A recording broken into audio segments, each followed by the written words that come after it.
kami akan melakukan desevaluasi zona integritas di Pengadilan Negeri Raya. Sesurat yang kami kirimkan ke TPI bahwa mekanisme desevaluasi ini akan berjalan selama 60 menit Bapak Ibu sekalian, di mana 20 menitnya akan digunakan oleh Pengadilan Negeri Raya untuk mempresentasikan pembangunan zona integritas di Pengadilan Negeri Raya, dan 40 menitnya nanti akan kita manfaatkan untuk berdiskusi Bapak Ibu sekalian. Mungkin ada catatan, mungkin ada pertanyaan yang akan kita sampaikan. Oke, siap? Bapak juga persilakan. Baik, terima kasih. Mohon izin untuk berdiri sambil memaparkan. Silakan Pak.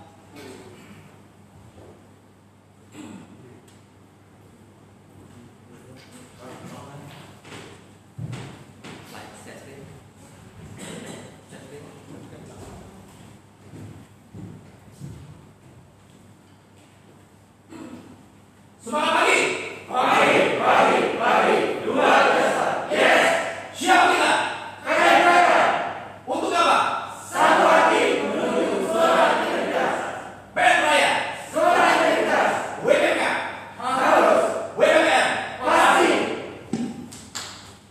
Baik, terima kasih. Assalamualaikum warahmatullahi wabarakatuh. Om Swastiastu, salam sejahtera untuk kita semua. Yang saya hormati Bapak Sigit dan Bapak Canggih dari evaluator Kementerian Menpan RB. Izinkan saya, Putu Agus Wiranata, Ketua Pengadilan Negeri Raya, untuk memaparkan pembangunan zona integritas yang sudah dilakukan di Pengadilan Negeri Raya.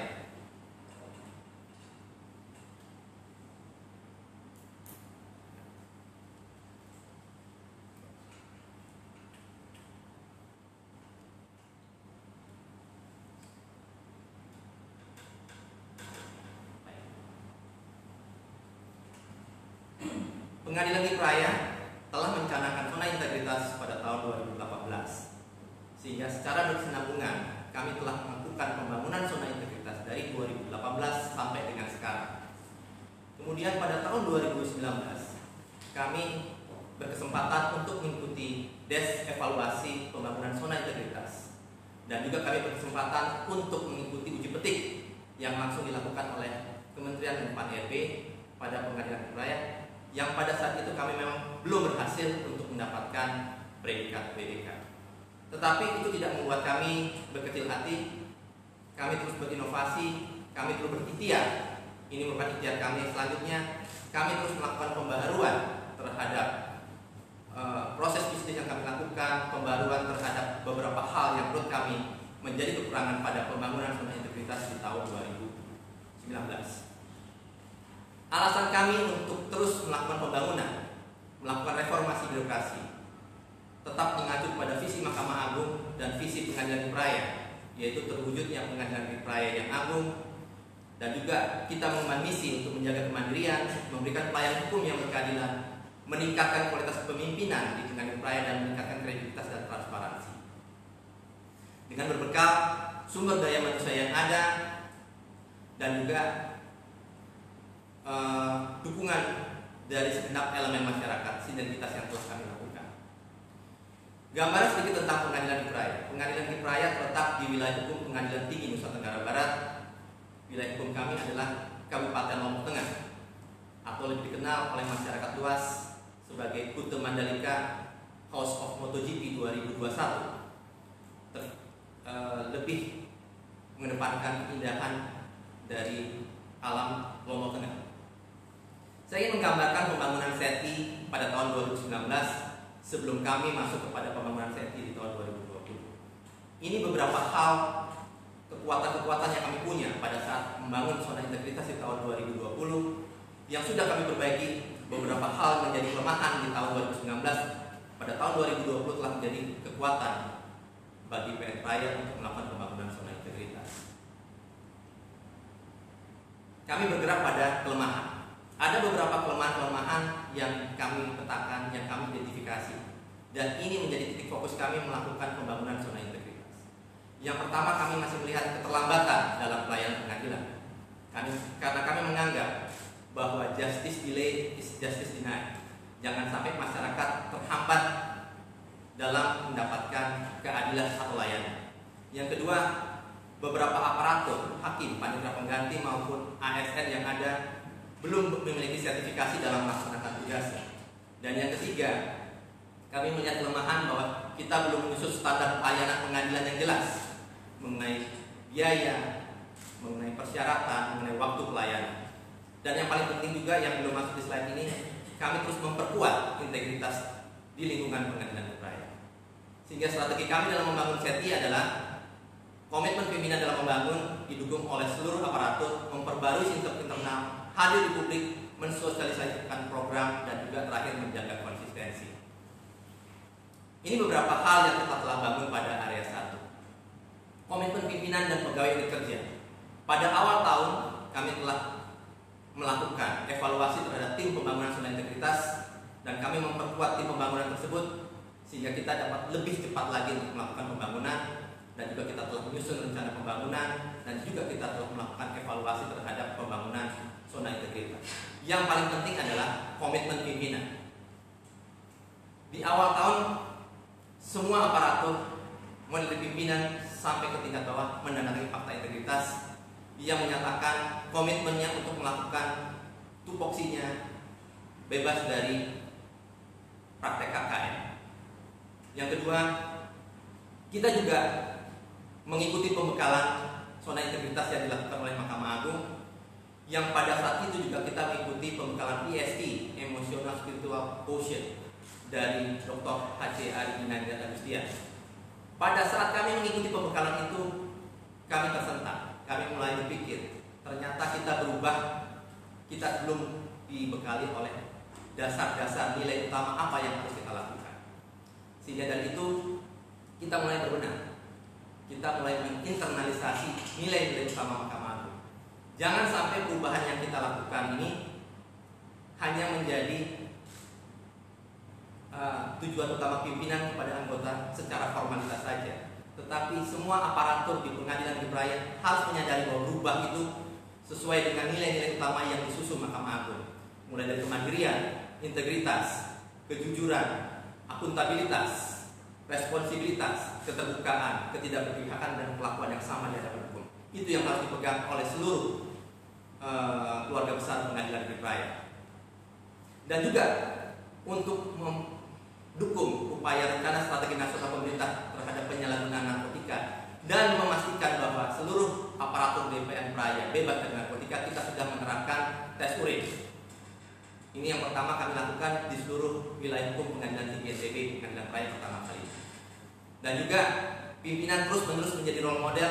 Kita ikut berpartisipasi menjadi pengajar dalam iklan PKP, pelatihan kepemimpinan dan pengawas. Dan juga kita telah menetapkan agen perubahan untuk mengakselerasi pembangunan zona integritas yang ada. Apa yang sudah kita lakukan dalam perubahan pola pikir dan budaya kerja? Pada tahun 2019 kita sudah melakukan perubahan ini.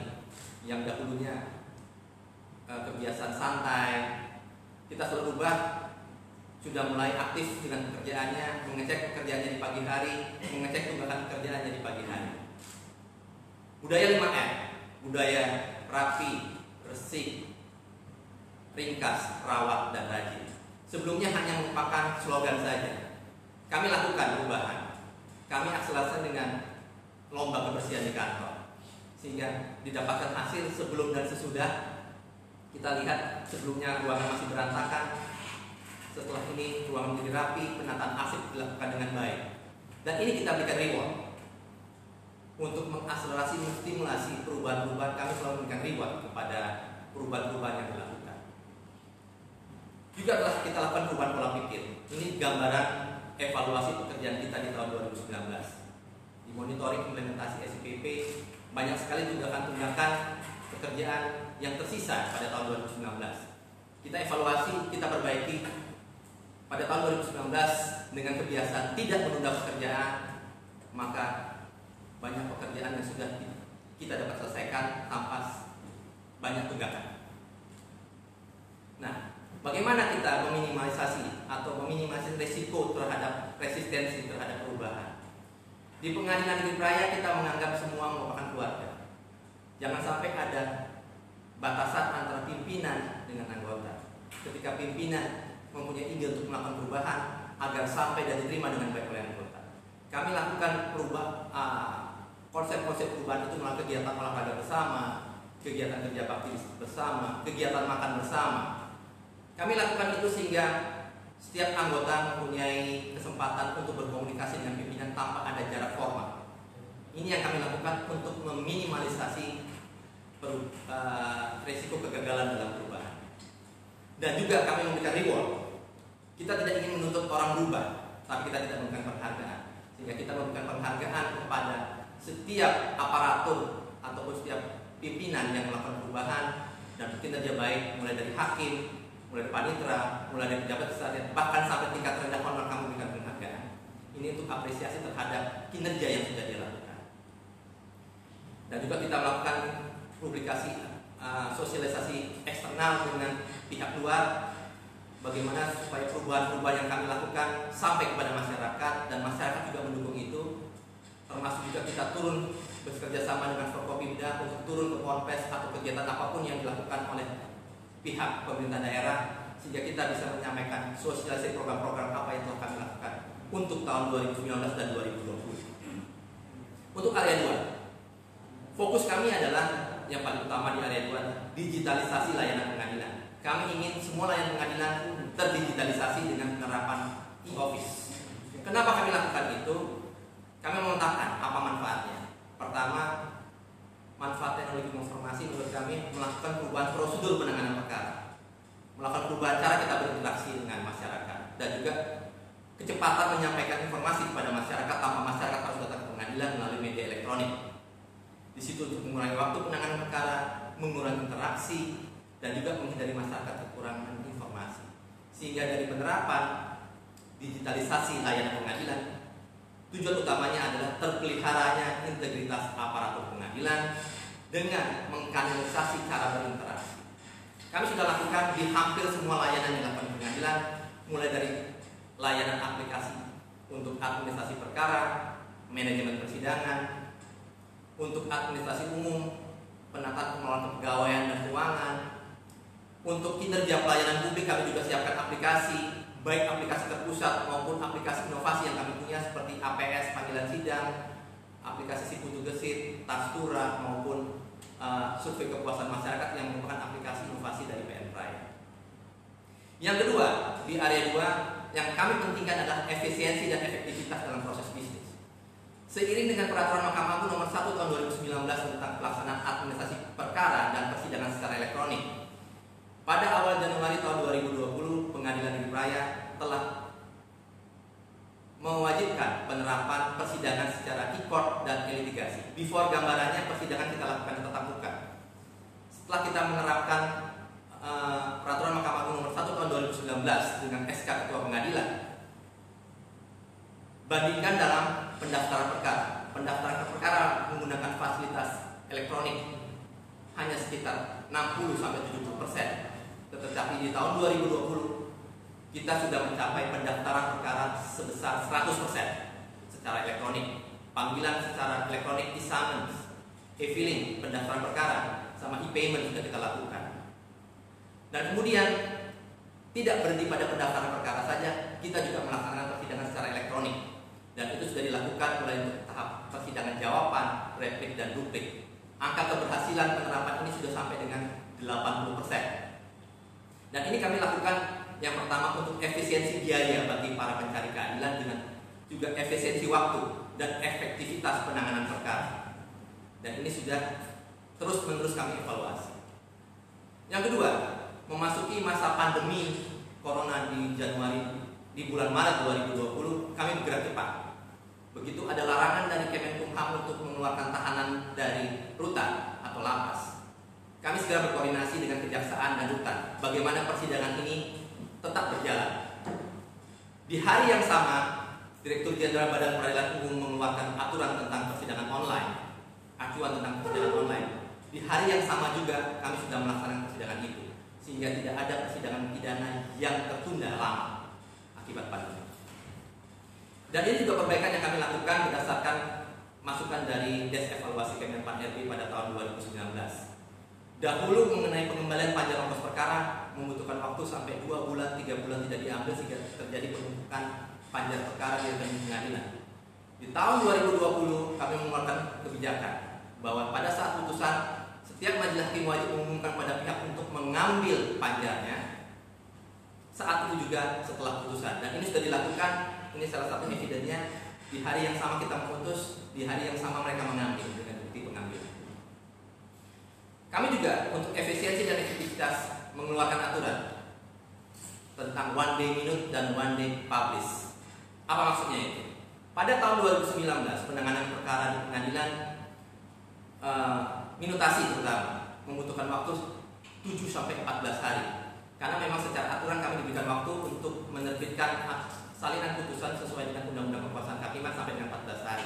Tetapi bagi kami 14 hari itu lama. Bagaimana masyarakat ketika hari ini putus, hari ini bisa mengambil? Kami keluarkan kebijakan itu dan kami implementasikan dan sudah berjalan hampir 95%. Hampir 95%. Dan juga penanganan perkara pidana. Secara standar penanganan perkara pidana pada tahun 2009 rata-rata antara 2-3 bulan. Di tahun 2020 kami meminta setiap majelis hakim yang menangani perkara untuk melakukan court calendar, rencana persidangan, sehingga kita bisa mengakselerasi percepatan persidangan. Ini contoh bahwa persidangan perkara pidana bisa dilakukan 1 bulan, malah kurang dari 2 bulan. Dan juga kami terus-menerus melakukan evaluasi terhadap SOP kegiatan proses bisnis. Ketika sudah ada, kami perbaiki. Ketika belum ada, kami buat sehingga menjadi dasar setiap aparatur untuk melakukan pekerjaan. Seperti contohnya SOP pembagian perkara, SOP penerbitan salinan putusan melalui aplikasi, SOP pelayanan PTSP atau SOP panggilan sidang. Dan juga untuk mempercepat akselerasi layanan kepada masyarakat, yang menjadi titik utama kami ketika ada hambatan-hambatan dalam eksekusi, terutama dalam pengamanan, dan juga hambatan-hambatan dalam persidangan online dengan pihak kejaksaan dengan pihak rutan. Kami bergerak cepat, kami melakukan MOU dengan pihak kepolisian sehingga ada pemahaman yang sama ini belum ada pemahaman yang jelas sampai ke tingkat bawah. Kita buat MOU supaya ada pemahaman jelas baik dari level pimpinan sampai dengan level di bawah. Ketentuan informasi publik juga kita lakukan baik melalui media sosial maupun melalui asisten virtual yang sudah kami buat melalui Facebook maupun melalui yang kami lakukan. Kami membuat suatu khusus tempat sentra informasi dan pengaduan yang terpisah dari PTSP untuk memberikan layanan prima kepada masyarakat mendapatkan informasi langsung di pengadilan. Selain itu banner-banner dan sesuatu yang berhubungan dengan layanan perkara kami tempelkan di pengadilan untuk mendapatkan masyarakat mendapatkan akses yang jelas terhadap informasi. Di area 3, titik utama kami di area 3 dalam melakukan pembangunan adalah bagaimana kita meningkatkan kompetensi. Tambah juga kita mengesampingkan hal-hal lain yang penting. Apa yang kami lakukan? Ketika dahulu kita menyusun sasaran kinerja pegawai, sasaran kerja pegawai, perjanjian kerja, dan penilaian kerja. Biasa penilaian kerja dilakukan 1 tahun sekali. 2019 kami masih lakukan 1 tahun sekali terhadap penilaian SKP. Di tahun 2020, awalnya setiap penilaian kinerja dilakukan 3 bulan sekarang. Kami sudah melakukan evaluasi terhadap sasaran kerja pegawai setiap 3 bulan. Kemudian sejak bulan Agustus September kami sudah mulai melakukan penilaian kinerja terhadap SKP semua aparatur di sini setiap bulan sehingga kita bisa melihat apakah mereka sudah memenuhi sasaran kerja yang dibuat selama 1 tahun. Yang kedua, untuk transparansi akuntabilitas kami sudah lakukan dalam penerimaan tenaga pegawai pemerintah dan pegawai negeri atau tenaga honorer mulai dari pengumumannya di website, persyaratan apa saja, bahkan pun proses seleksinya kami umumkan di media sosial bagaimana cara berseleksinya, dan juga hasilnya kami umumkan juga di website. Itu bentuk transparansi kami terhadap pengelolaan SDM. Yang ketiga, masalah disiplin. Ini gambaran disiplin di tahun 2019. Rekap absen pimpinan dan pegawai. Bisa kita lihat masih banyak merah-merah.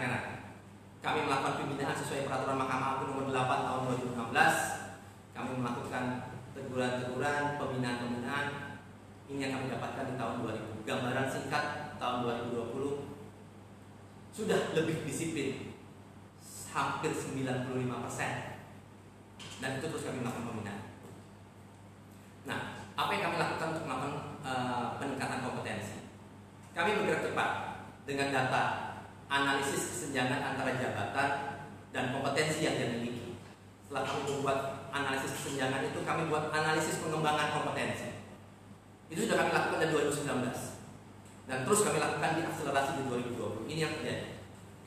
Kami lakukan pembinaan internal, baik untuk panitera pengganti maupun kepada tenaga sekretariatan, baik dilakukan oleh panitera maupun oleh sekretaris maupun oleh pimpinan sendiri. Nah, ini juga gambaran sebelum pada saat tahun 2019. Kami hanya memiliki sedikit hakim mediator tersertifikasi. Kami hanya memiliki 2 dengan total perkara perdata rata-rata setahun gugatan 100, permohonan 150. Kalau untuk gugatan 100 dengan hakim mediator cuma 2, berarti rata-rata hakim mediator itu menangani 50 perkara mediasi. Akhirnya kami menyerahkan kepada hakim yang tidak bersertifikasi. Tentu saja itu tidak memenuhi kompetensinya. Untuk perkara anak kami juga hanya punya 3 orang hakim bersertifikasi. Kami bergerak cepat mengusulkan semua hakim-hakim yang belum bersertifikasi ini kami lakukan. Dan ini pada keadaan di tahun 2020 kami sudah punya 7 hakim mediator bersertifikasi dan kami punya 6 orang hakim anak bersertifikasi. Kita tidak puas itu saja, kita juga mengusulkan semua hakim maupun aparatur yang ada di pengadilan negeri untuk mengikuti pelatihan-pelatihan, baik itu manajemen media, manajemen risiko, penyusunan putusan, dan lain-lain. Ini untuk melengkapi kompetensi yang ada dalam melaksanakan pekerjaan. Ini sudah kita lakukan. Area 4. Ini gambaran kami. Kami difokuskan pada peningkatan kinerja dan pelaksanaan akuntabilitas. Ini gambaran kinerja kami di tahun 2019. Pada tahun 2019, kinerja kami dari Januari 2019 sampai dengan Desember 2019 berdasarkan hasil evaluasi implementasi SIPP yang diterbitkan oleh Direktur Jenderal Badan Peradilan Umum. Kami berada pada posisi nomor 23 dengan nilai 975. Walaupun sudah bintang 5. Bintang 5 artinya kinerja yang sangat baik. Tetapi kami masih belum berpuas diri. Kami lakukan efisiensi, efektivitas seperti yang sudah saya jelaskan tadi. Ini gambaran tahun 2020. Triwulan pertama tahun 2020, Januari sampai dengan Maret, kita sudah mendapatkan 976 poin, bintang 5. Dan kita berada pada nomor 1 untuk seluruh dari 412 satker pengadilan negeri di bawah Dirjen Badilung, semua kategori. Kita berada pada posisi itu. Itu kita pertahankan. Januari sampai Juli, kinerja kita tetap di atas 900 untuk kinerja di lingkungan Direktur Jenderal Badan Peradilan sudah dianggap sangat baik. Sehingga berdasarkan kinerja yang baik selama 7 bulan berturut-turut ini, Direktur Jenderal Badan Peradilan Umum pada bulan April telah merilis peradilan-peradilan yang berkinerja terbaik pada tahun 2019 dan triwulan pertama. Kami adalah 28, salah satu dari 28 pengadilan dengan total 412 satker peradilan umum yang ada di lingkungan Mahkamah Agung yang dipercaya untuk menerapkan register elektronik. Hanya 28. Yang lain masih dalam posisi pemantau. Ini merupakan apresiasi daripada peradilan terhadap kinerja yang telah kami lakukan. Apa yang kami lakukan untuk akuntabilitas kinerja? Mulai tahun 2019 dan 2020, setiap rencana kerja sakit, mulai dari penetapan IKU, penentuan perjanjian kinerja, rencana kerja tahunan, kami lakukan bersama stakeholder yang terkait.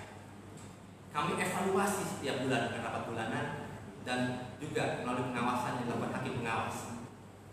Nah, ini gambaran akuntabilitas yang kita lakukan. Pada tahun 2019, biasanya kita menyusun sakit yang dimana di dalamnya indikator kinerja kita, indikator kinerja utama kita, dan kita bertanggungjawabkan setiap tahun sekali dan kita umumkan di website. Di tahun 2020, kami sudah melakukan laporan akuntabilitas per semester. Yaitu untuk menggambarkan apakah semester pertama kita sudah mencapai target yang ditetapkan.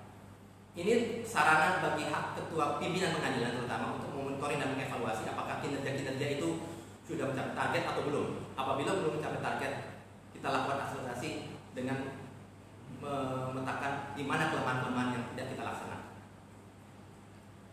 Dan juga untuk ketaatan pengelolaan keuangan negara, setiap bulan sekretaris punya kewajiban untuk melaporkan kepada pimpinan mengenai penyerapan anggaran.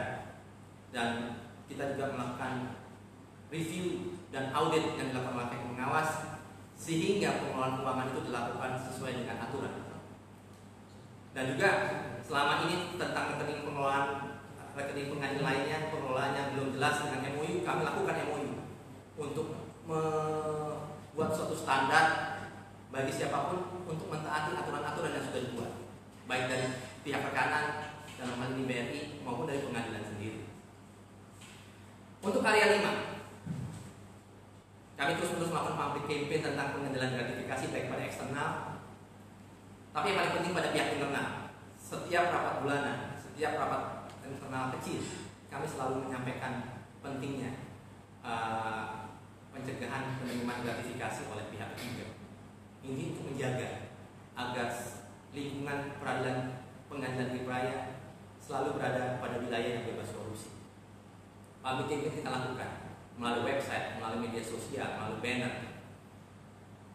Manajemen risiko juga kita sudah buat. Yang paling penting bukan saja berhubungan dengan fisik bangunan. Ini kita lakukan, simulasi sudah kita lakukan. Yang paling penting risiko bukan saja kepada bangunan atau fisik terhadap apa yang ada di pengadilan Praia, tetapi terhadap layanan. Kami buat setiap layanan baik perdata, pidana maupun hakim ada risiko-risiko yang pasti akan dihadapi dan bagaimana tata cara menangani risiko itu. Ini salah satu contohnya saja, kita membuat analisis manajemen risiko pada bagian pidana. Nah, ini yang paling penting, bagaimana kita menciptakan kondisi pengadilan negeri Praia yang bebas dari korupsi. Sistem pengendalian intern di PN.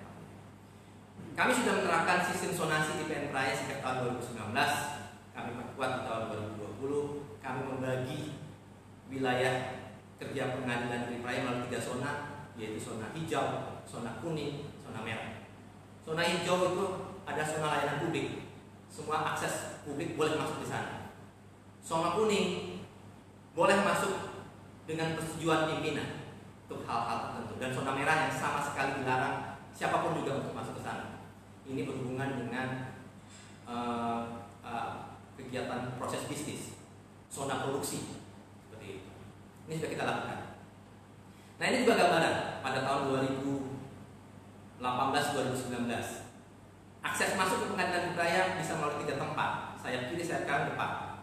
Jadi masyarakat masih bisa berkeliaran di dekat ruang sidang, bahkan nunggu di depan ruang sidang ketika hakim lewat. Ini tidak boleh terjadi secara risiko salah dan juga rawan terhadap gratifikasi. Ini yang kita lakukan. Kita tutup akses sayap kiri dan sayap kanan dengan pintu akses door. Kami mengharuskan pintu masuk melalui 1 pintu saja dari depan. Ini sudah kami lakukan. Juga untuk akses hakim masuk ke ruang sidang juga kita sudah buat khusus sejak pengadilan ini berdiri. Yang cuma kita sterilisasi adalah jalur ketika dia masuk ke ruang sidang. Kita punya jalur khusus. Dan juga kita mengatur tentang prosedur penerimaan tamu. Dahulu kami tidak punya SOP 2019, tetapi kita menginginkan bahwa setiap aparatur mengerti bagaimana tata cara. Tapi itu tidak bisa terjadi. Ketika terjadi kesalahan, tidak ada aturan yang mengaturnya. Kita terbitkan SOP penerimaan tamu. Kita perbaiki ruang tamu terbuka, sehingga setiap pejabat aparatur yang menerima tamu harus dilakukan di ruang tamu terbuka dan harus melapor kepada media informasi kepada pejabat siapa yang mendapat. Dan untuk mengantisipasi layanan-layanan dan risiko yang terjadi di pengadilan, kita sudah menempatkan 30 titik CCTV, terutama yang utama di ruang produksi dan layanan publik. Nah, kita kasih gambaran. Pengadilan negeri Praia baru-baru saja dilakukan audit oleh BPKP, merupakan kerjasama antara Mahkamah Agung dengan Komisi Pemberantasan Korupsi untuk mengidentifikasi apakah wilayah kerja pengadilan itu rawan dengan gratifikasi atau rawan dengan korupsi, apa sudah menerapkan SOP-nya dengan benar. Berdasarkan hasil audit BPKP yang sudah dilaporkan kepada Mahkamah Agung dan kepada Komisi Pemberantasan Korupsi, kami telah dianggap berhasil menerapkan sistem pengadilan internal di pengadilan negeri Praia dengan seperti yang sudah dijelaskan tadi, SOP penerimaan tamu, membatasi akses pihak berperkara dengan aparatur. Dan juga ada beberapa saran-saran yang dilakukan oleh auditor BPKP telah kita tindak lanjuti. Itu untuk menunjukkan komitmen bahwa pengadilan negeri Praia selalu berbenah terhadap kekurangan-kekurangan yang ada. Kami juga telah mengisi LHKPN sebagai bentuk kepatuhan dan pengisian LHKPN dan LHKA Nah, yang paling penting di masa pandemi corona, kami menerapkan protokol 3M yang ketat, memakai masker, mencuci tangan, menjaga jarak. Kami tempatkan tempat cuci tangan, hand sanitizer di semua tempat layanan publik, melakukan penyemprotan desinfektan secara berkala sehabis layanan publik dilakukan untuk memastikan bahwa pengadilan negeri bebas dari corona. Dan untuk memastikan semua aparatur bebas dari penyebaran corona, kami sudah melakukan 4 kali rapid test dari medio bulan Maret 2020 sampai dengan bulan Oktober, dan akan terus kami lakukan untuk memastikan bahwa semua aparatur bebas dari COVID-19. Pengaduan masyarakat kita sudah lakukan sampai dengan saat ini. Pengaduan yang sampai di Penraya masih nihil, mudah-mudahan tetap nihil, tetapi kami juga tetap butuh input dari masyarakat terhadap perbaikan. Kita tetap melalui aplikasi, kita siapkan juga sentra informasi pengaduan bagi masyarakat, dan kita juga siapkan kotak pengaduan selain dengan aplikasi Sipas Mari yang sudah ditetapkan oleh Mahkamah Agung. Juga kita membuat ketentuan aturan tentang benturan kepentingan. Nah, terakhir mengenai area 6, apa yang kita ingin capai di area 6 adalah kita memberikan pelayanan kepada masyarakat secara prima dan berkualitas. Ini yang kami lakukan, standar pelayanan seperti kelemahan tadi.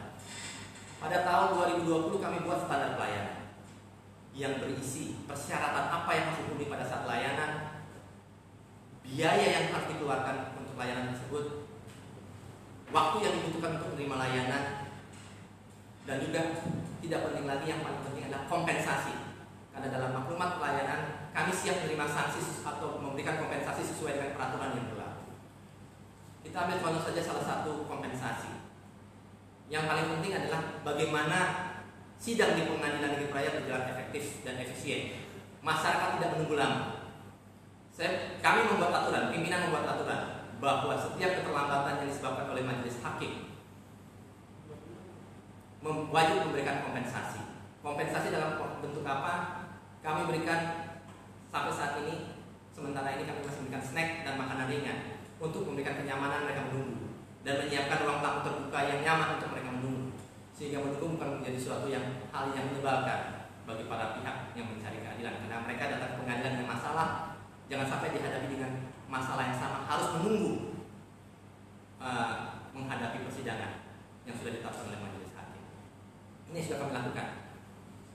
Kami terus melakukan penyempurnaan terhadap fasilitas pelayanan publik. Dahulu di 2019 kami hanya punya 1 jalur disabilitas. Saat ini di depan kami siapkan jalur disabilitas bagi penyandang disabilitas.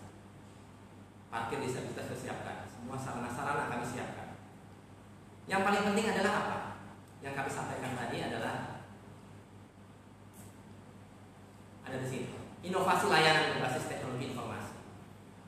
Kami menghitung kami mempunyai lebih dari 12 inovasi yang berasal dari Pengadilan Negeri Praya dan tidak terpusat, mulai dari antrian PPSP, panggilan sidang, dan lain-lain. Tapi kami punya 3 inovasi unggulan. Yang pertama ini, pada tahun 2020 kita meluncurkan aplikasi yang namanya Si Putu Gesit.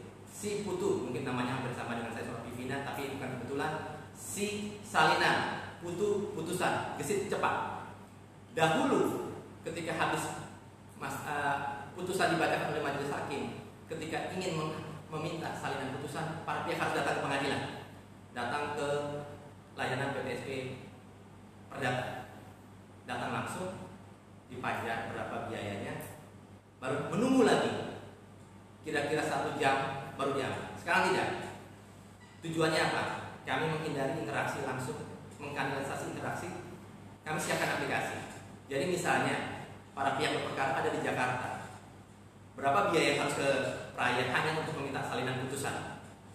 Jadi kami siapkan aplikasi dari Jakarta, dia bisa meregistrasi, dia bisa mengajukan permohonan terhadap putusan yang ingin di nomor berapa yang ingin dia minta.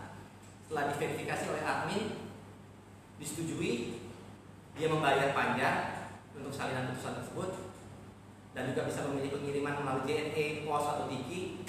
Dan setelah itu lengkap diverifikasi, hanya dalam waktu sesuai SOP kurang dari 1 jam kita kirim putusan itu ke rumahnya masing-masing sesuai dengan permohonan. Dan ini aplikasi bukan untuk semua orang, hanya kepada para pihak yang berperkara. Apa tujuannya? Aplikasi permohonan ini untuk mempercepat proses Yang paling penting adalah mengurangi interaksi antara petugas dengan pihak berperkara, dan yang paling terakhir, yang paling penting adalah efisiensi biaya kepada pihak yang meminta layanan pengadilan. Jadi tidak perlu dia membayar transportasi datang langsung ke Penraya dan menunggu. Ini juga salah satu bagaimana kita menutupi kelemahan untuk memberikan akses informasi kepada masyarakat. Sudah di launching sejak tahun 2019. Ini unggulan kami pada saat des evaluasi pada tahun 2019. Aplikasi ini, asisten virtual ini bermanfaat baik secara internal maupun eksternal. Semua informasi tentang layanan pengadilan ada di sana. Kalau belum ada, database akan menginformasikan, kami akan mengisinya. Dijawab langsung secara otomatis oleh aplikasi, tidak menunggu kita mengetik. Untuk intern, secara berkala dalam satu hari 2 kali kami diberitahukan pimpinan kinerja, misalnya putusan yang belum diupload atau putusan yang belum dimutasi atau yang belum ada jadwal sidang. Jadi kita bisa memetakan mana yang terlambat langsung kita tegur. Kalau misalnya pimpinan belum sempat melihat aplikasi, sudah diberitahu oleh asisten virtual ini. Ini salah satu yang penting baik ke dalam maupun luar. Dan yang paling penting adalah aplikasi panggilan sidang, mengkanalisasi. Mungkin beberapa pengadilan sudah melakukan, tapi kami sudah melakukan dari 2019. Otomatis akan memanggil seperti ini. Panggilan sidang perkara nomor 223 Perdata Permohonan 2020 PN Raya. Jadi intinya, para pihak berperkara ketika ingin bersidang tidak perlu lagi datang menemui panitera pengganti. Dia cukup melapor ke meja informasi, menyampaikan persidangan mana yang ingin dia ikuti. Nanti petugas meja informasi akan mengupload ke aplikasi, dan ketika lengkap memberitahukan kepada panitera penggantinya, dan kemudian sistem akan memanggil para pihak itu di mana dia menunggu untuk masuk ke ruang sidang. Ini salah satu bentuk analisasi kita terhadap antara pihak berperkara dengan aparat. Ini juga cara kami untuk mendapatkan informasi dari masyarakat tentang apa saja yang harus kita bangun di Penraya. Kita siapkan aplikasi survei harian terhadap pelayanan PTSP, dan juga tidak tertutup kemungkinan untuk memberikan masukan-masukan terhadap kekurangan-kekurangan yang kami masih punya dalam memberikan layanan.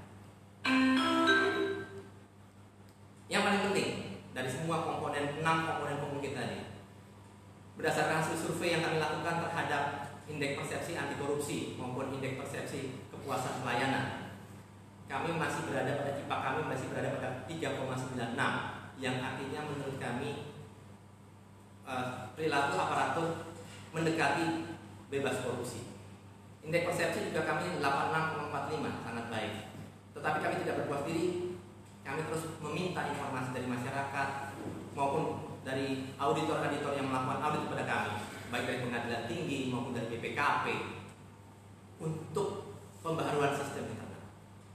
Sehingga saat ini ketika saya berdiri di sini mewakili seluruh keluarga besar Penraya, saya dapat mengatakan pengadilan di Penraya telah membangun birokrasi yang bersih, akuntabel, dan kinerja tinggi berdasarkan hasil audit dan hasil penilaian oleh eksternal. Pengadilan di Penraya telah membangun birokrasi yang efektif dan efisien, dan kami terus melakukan pembaruan sistem internal untuk arah yang lebih baik lagi.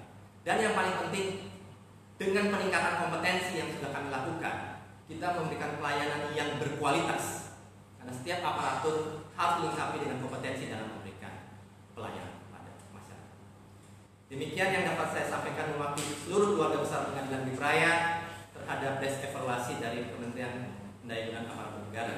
Harapan kami buat WBK hanya merupakan salah satu program kerja kami. Tujuan utama kami sesuai visi kami adalah mewujudkan peradilan Indonesia yang agung. Terima kasih. Wassalamualaikum warahmatullahi wabarakatuh. Izin untuk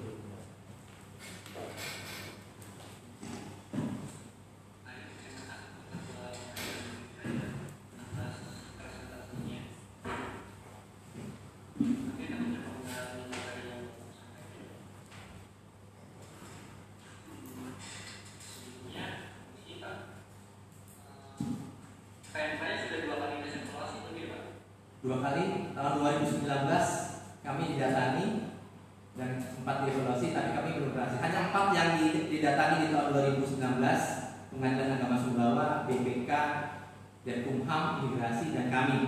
Dan pada saat itu yang dari Nusa Tenggara Barat yang mendapatkan predikat BPK dari Pengadilan Agama Sumbawa. Seperti itu. Menurut dokter kenapa pas tahun yang di awal itu PN Raya tidak berhasil mendapat BPK? Berdasarkan hasil evaluasi yang seperti saya sampaikan tadi. Ini pendapat pribadi kami seluruh pengadilan negeri raya bahwa tuntutan terhadap pengadilan raya itu sangat tinggi, terutama di pengadilan tinggi wilayah pengadilan tinggi Nusa Tenggara Barat, sehingga ketika ada kelemahan-kelemahan tertentu yang didapatkan di tahun 2019, kami masih diberikan kesempatan oleh Kementerian Pak RB untuk selalu memperbaiki sistem internal kami. Dan yang paling penting satu yang kami temukan di area di tahun 2019 adalah komitmen untuk melakukan perubahan. Ini yang masih harus kita perbaiki di tahun 2019 kemarin. Kami lemah di area 1, manajemen perubahan komitmen. Sehingga di tahun 2020 kami perbaiki itu. Semua harus maju bersama-sama. Tidak pimpinan saja yang mendorong perubahan untuk kepentingan pimpinan, karena perubahan itu untuk seluruhnya. Bukan hanya pengadilan negeri raya, tetapi kepada peradilan Indonesia. Karena yang membangun itu bukan hanya untuk mendapatkan predikat saja, tapi kita membangun pembaruan itu pada tujuan besar visi kita untuk peradilan Indonesia ya. Jadi kalau ditanya kenapa kita belum berhasil, kami berpendapat kami masih diberikan kesempatan untuk melakukan pembaruan terus menerus. Seperti itu.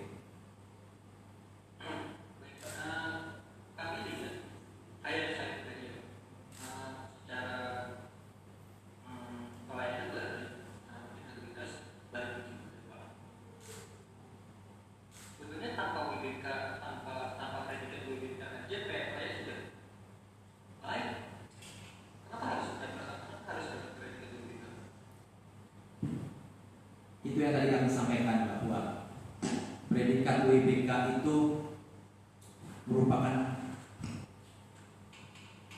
tujuan kami, bukan tujuan kami, merupakan cara kami untuk merefleksikan diri. Ketika kami membangun sesuatu tanpa ada acuan, kita lakukan itu bisa. Tetapi evaluasi ini membantu kita untuk bersistem kita. Pembangunan melalui 6 komponen pemungkit tadi itu. Selama ini kan kita membangun seperti ini, tapi kita tidak punya guideline.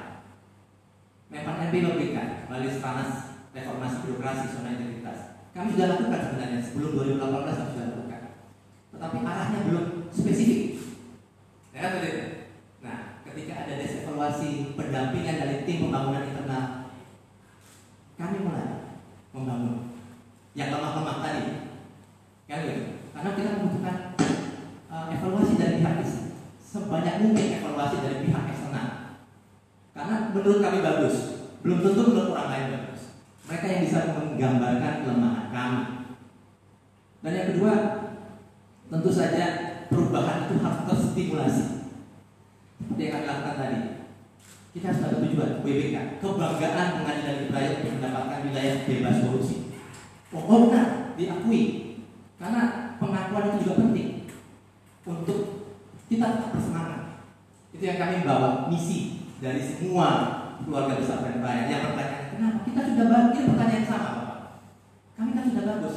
Apa yang bagus di sana kami nggak punya.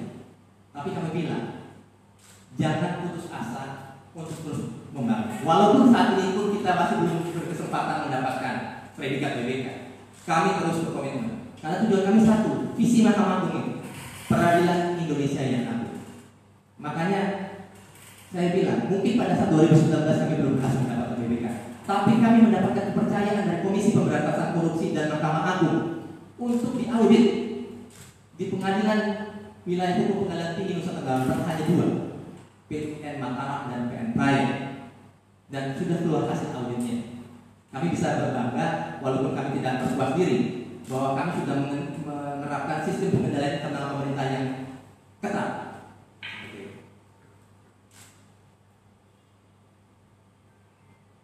Baik, Pak, satu lagi dari kami. Zona integritas ini sifatnya kontestasi, ya, Pak. Dan kami akan menyandingkan satu unit kerja dengan unit kerja lainnya se-Indonesia.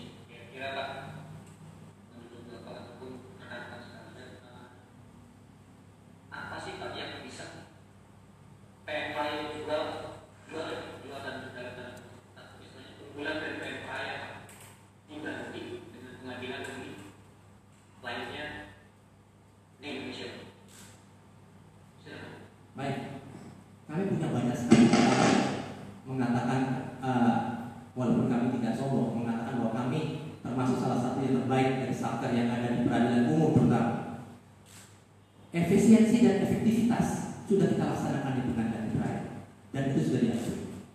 Kinerja kami sangat luar biasa, bintang 5. Bahkan triwulan pertama kami berada pada posisi nomor 1 dari 412. Itu kenapa?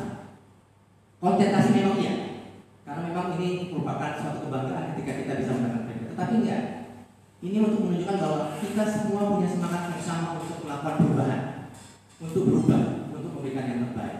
Kalau ditanya apa yang bisa dilakukan, seperti contoh tadi IPOR, kami semua dorong supaya IPOR merupakan program nasional dari Mahkamah Agung dilaksanakan. Semua perkara gugatan dilakukan secara IPOR, bahkan persidangan litigasi. Ketika masyarakat yang tidak mampu, tidak punya akses terhadap internet, kami siapkan pojok IPOR. Kita terus memperbaiki sistem internal sebenarnya. Jadi masyarakat sekarang tidak perlu capek-capek datang ke pengadilan. Setiap tahun kita pasti punya inovasi. Seperti contohnya tadi Situ Gesit. Orang Jakarta jauh-jauh di masa pandemi, kita berpikir masa pandemi harus ke PN Raya, naik pesawat takut. Tapi saya harus punya putusan itu. Kan tidak mungkin kalau tidak ada aplikasi atau suara lain. Kami berinovasi, saya sampaikan apa yang harus kami lakukan melalui agen perubahan. Kita buat aplikasi Pak, supaya masyarakat selalu puas. Mungkin ini hanya sedikit yang punya inovasi. Saya mungkin ada dengan ini. Tetapi di PN Raya kami ingin tunjukkan bahwa kami terus berinovasi. Karena kami punya strength, tadi yang saya bilang, kami punya dukungan tenaga ahli IT yang sangat luar biasa. Bahkan kami sedang mengembangkan ketika SPPTTI, Sistem Peradilan Pidana Terpadu, masih dalam tataran konsep. Kami dalam waktu dekat akan bekerja sama menggandeng kepolisian maupun kejaksaan untuk menerapkan pendaftaran perkara secara elektronik pidana, karena sudah diberikan lampu hijau oleh Mahkamah Agung. Jadi ketika jaksa datang ke pengadilan, bukan tidak perlu lagi membawa berkas aslinya, cukup melalui dokumen elektronik. Dan sekarang kami sedang mengembangkan juga kerjasama dengan BSSN, Badan Sertifikasi dan Sandi Negara untuk tanda tangan elektronik. Jadi kita ingin juga semua tanda tangan produk-produk kita bisa diminta tanpa harus datang ke pengadilan dan tanda tangan basah. Jadi bisa langsung di print di pihak peminta. Ini yang kita sedang jajaki. Itu tandanya bahwa kita terus melakukan perubahan. Seperti contoh tadi saya gambarkan Bapak. Pada Januari Maret 2020, semua persidangan pidana itu stop. Tidak boleh tahanan keluar. Tahanan mau habis. Kejaksaan bingung. Kami sampaikan juga sebagai evidence. Kami gerak cepat sebelum Direktur Jenderal Badan Peradilan Umum mengeluarkan guideline. Kami sudah langsung mengumpulkan kejaksaan, kepolisian dan rutan. Dan pada saat kita tetapkan hari yang sama untuk persidangan online itu, hari yang sama juga Direktur Jenderal Badan Peradilan Umum mengeluarkan guideline. Itu tadi kita respon. Apapun merupakan tuntutan dari masyarakat, kepolisian, kejaksaan, tuntutan kepada pengadilan, kita respon. Bahkan untuk memfasilitasi, kami menyiapkan ruang sidang berskala besar. Ini kami sekarang sedang menghadapi layar 200 in. Untuk persidangan online bisa dilakukan di sini, dan kami siapkan 3 ruang sidang untuk persidangan online. Dan kami harapkan juga sudah berkoordinasi dengan pihak rutan juga supaya cepat persidangan itu kita juga siapkan. Mereka berkomitmen juga untuk menyiapkan ruang sidang baik di rutan maupun di kejaksaan. Itulah fungsinya MOU. Bukan hanya sekedar formalitas kita tanda tangan supaya ada, tidak. Ketika ada hambatan, pimpinan sampai ke sana. Jadi kalau Bapak tanya, apa keunggulan PN Raya? Kita selalu merespon apa yang menjadi kelemahan-kelemahan, apa yang menjadi tuntutan masyarakat. Kalau bisa bicara, selangkah kembali. Kalau mau sombong, mohon maaf tidak boleh sombong karena patentasi. Kami dari 2018 sampai dengan 2020 berdasarkan hasil evaluasi implementasi SPP kinerja, PN Raya selalu berada pada nomor 1 dari 6 pengadilan negeri yang berada di wilayah hukum Pengadilan Negeri Nusa Tenggara Barat. Bapak boleh cek nanti kalau ada websitenya evaluasi SPP di Bali. Itu saja saya mau sampaikan. Tapi yang paling penting saya membawa doa dan harapan. Pendidikan itu penting. Bahwa salah satu cara kita untuk mempromosikan, menularkan kepada seluruh satker-satker yang ada di wilayah hukum Lombok Tengah bahwa Open Raya kami menjadi percontohan, kami berbagi dengan mereka. Seperti nanti kejaksaan juga akan mengadakan evaluasi, Kejaksaan Negeri Lombok Tengah, Kepolisian Resort Lombok Tengah juga. Kami selalu bertukar informasi apa ya. Jadi WBK ini salah satu cara kita menjadi lebih baik ya. Walaupun tanpa WBK pun seperti Pak Sigit tadi sampaikan, ya PPRaya sudah melakukan karena kami terikat pada visi dan misi yang sudah, dan kita punya motto proaktif, profesional, akuntabel, takwa, informatif, inovatif. Semua itu ada di kami. Saya selalu bilang kepada seluruh anggota, tunjukkan bahwa kita proaktif. Begitu. Terima kasih.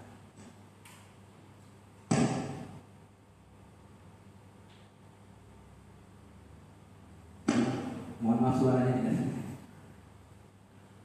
Baik Bapak Ibu sekalian, dari kami pertanyaan cukup. Nah, ini mungkin dari Pak kami mau ada pertanyaan atau masukan. Sudah pertanyaan dulu silakan.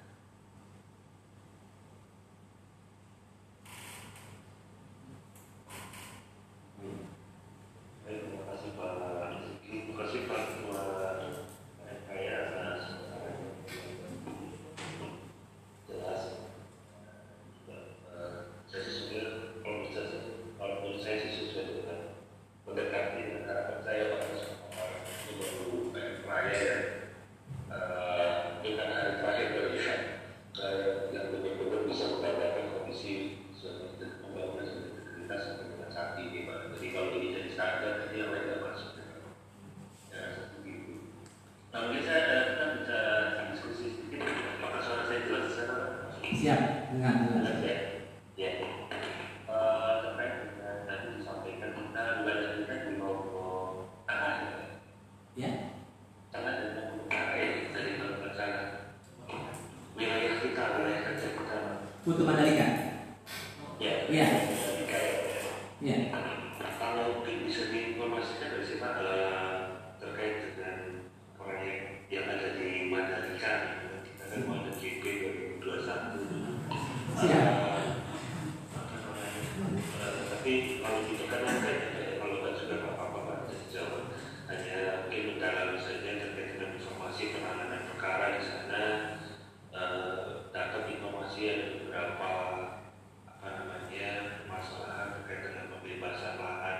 Kira-kira sebenarnya kenapa sih Pak masyarakat di sana masih berpermasalahan terkait pembangunan GP dan pembangunan apa sirkuit Mandalika yang ada di Nusa Tenggara Barat? Mungkin bisa diceritakan apakah kurang informasi atau kurang ya, atau memang ada oknum yang ada di sana di masyarakat sendiri, mungkin bisa diinformasikan ke kami. Terima kasih. Memang merupakan permasalahan yang pelik karena sampai sekarang pun kami sedang menghadapi beberapa perkara-perkara yang berhubungan dengan kawasan Putu Mandalika untuk sirkuit MotoGP. Masalah sirkuit MotoGP ini pelik, tetapi kami sebagai peradilan yang harusnya independen, kami tidak ikut campur ke dalam proses pembebasan. Tapi saya akan ceritakan sejarahnya. Jadi kawasan Putu Mandalika ini telah dibangun sejak tahun 94. Mulai dari kawasan yang bernama Raja Wali, kemudian beralih menjadi LTDC, habis itu BTDC 98, itu krisis moneter diambil alih cepat oleh BPN. Jadi pada tahun 1994, 96 sampai tahun 2000 itu sudah terjadi pembebasan lahan dengan kolektif pengadaan tanah, dan juga wilayah-wilayah tersebut sudah dibebaskan dan dijadikan HPL yang diserahkan kepada saat ini PT Pengembangan Pariwisata Indonesia. Nah, ini persoalan muncul karena lama sekali tidak dikerjakan. Ini pelik permasalahannya. Masyarakat kembali masuk ke sana. Jadi tahun 94, 96 ketika dibebaskan belum ada kegiatan pembangunan. Masyarakat masuk kembali ke sana. Ini yang contoh salah satu saja yang kita petakan kemarin. Masuk ke sana dan bertahun-tahun ada di sana, lebih dari 15 tahun. Dan ketika mulai penggalakan pembangunan kawasan ekonomi khusus di tahun 2014, akselerasi, muncullah permasalahan. Jadi dipetakan Pak Candi. Di sana dipetakan yang benar-benar belum mendapatkan penggantian ganti kerugian, namanya enklas, dikeluarkan dan dibayarkan ganti kerugian sesuai dengan tanahnya. Tapi permasalahan belum berhenti di situ saja. Ini pelik lagi, karena kita mengacu pada Undang-Undang Nomor 2 Tahun 2012 tentang pengadaan tanah untuk kepentingan umum.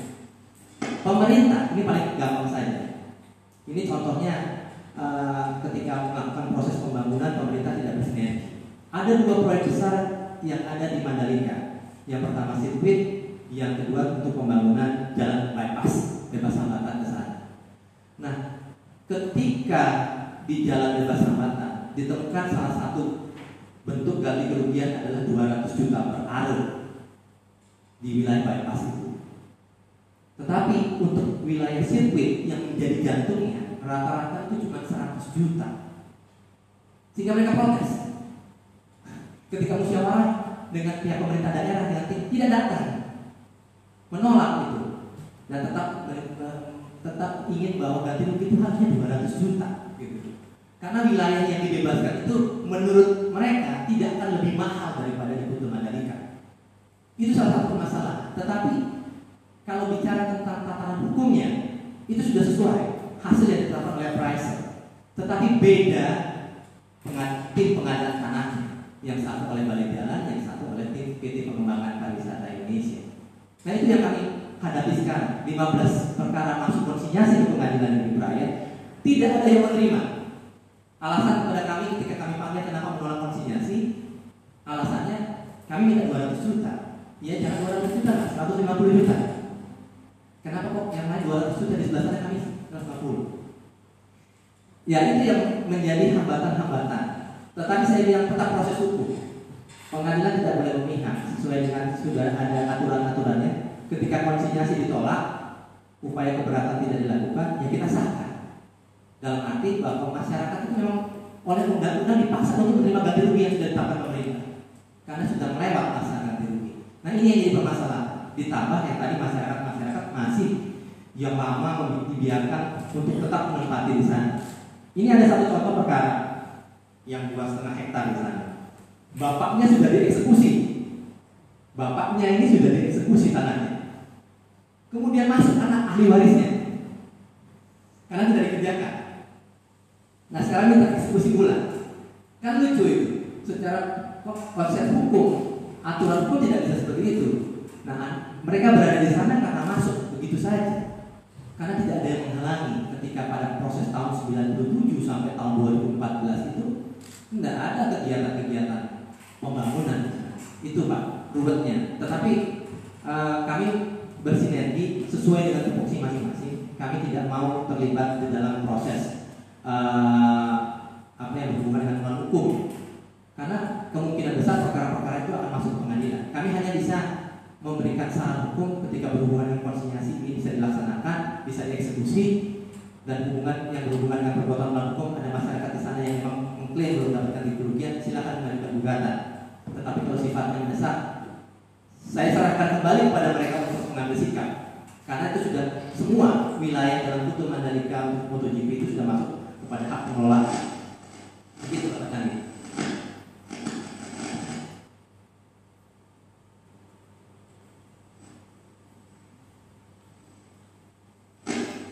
Terima kasih Pak. Terkait dengan tadi Pak disampaikan oleh Pak bahwa kita sudah ada pengendalian risiko ya, dan ada mitigasi atas risiko dan pengendalian internal juga sudah dinilai oleh BPKP. Mungkin bisa